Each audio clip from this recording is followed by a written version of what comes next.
Sevgili pilot arkadaşlarım, sık sık parakundak ve diğer bu amaçlı kullanılan aparatların fermuarlarının bozulduğuna dair şikayetler, serzenişler alıyorum.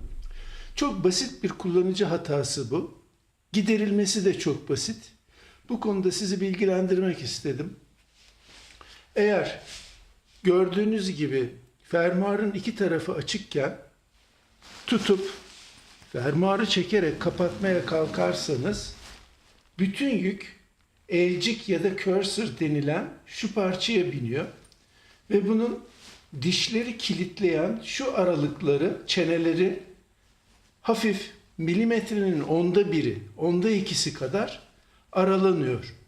Bu aralanma neticesinde de fermuar çok iyi kapanmıyor. Aralarda açıklıklar, boşluklar kalabiliyor. Bunu engellemek için fermuarı kapatırken bir elinizle mutlaka iki yakayı bir araya getirdikten sonra fermuarı çekmenizdir. Böylece yük cursor'a binmeyecektir.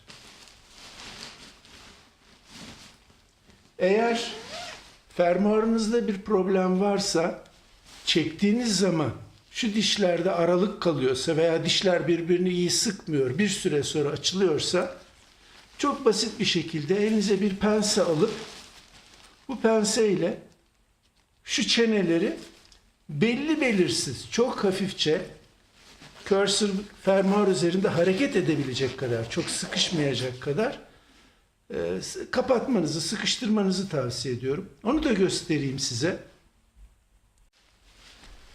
Tercihen ince uçlu bir karga burun, ince uçlu karga burununuz yoksa bir pense ile şu görmüş olduğunuz çeneleri belli belirsiz her iki yönden sıkarak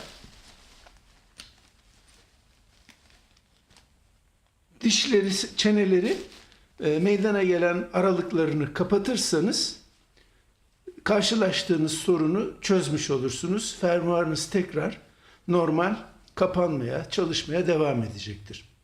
Emniyetli uçuşlarınız olsun.